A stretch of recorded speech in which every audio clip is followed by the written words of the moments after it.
inflection on a polynomial using a Ti-Nspire.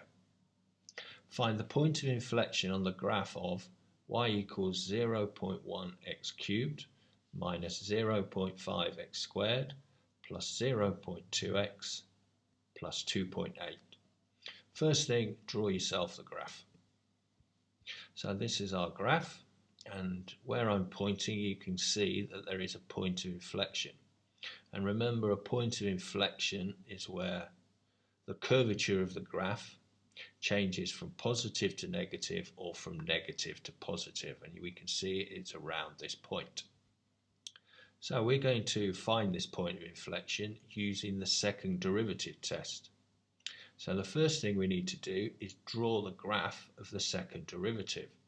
So if we press tab, we can draw a second graph. And we want to draw the second derivative of this graph. So if we go here next to the 9, there is our second derivative function. So if we click on there, this comes up. So our variable is x, so we press in x.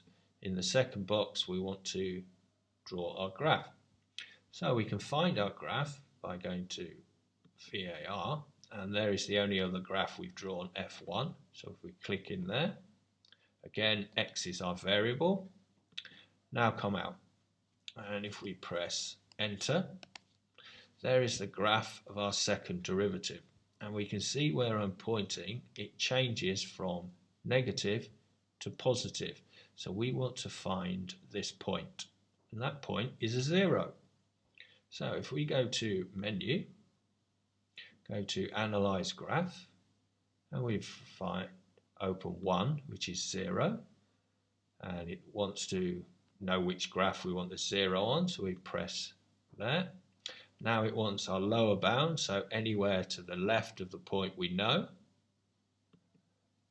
Now it wants the upper bound, and it knows where our 0 is. It's at the point when x is 1.67. So our point of inflection on the original graph is when x is 1.67.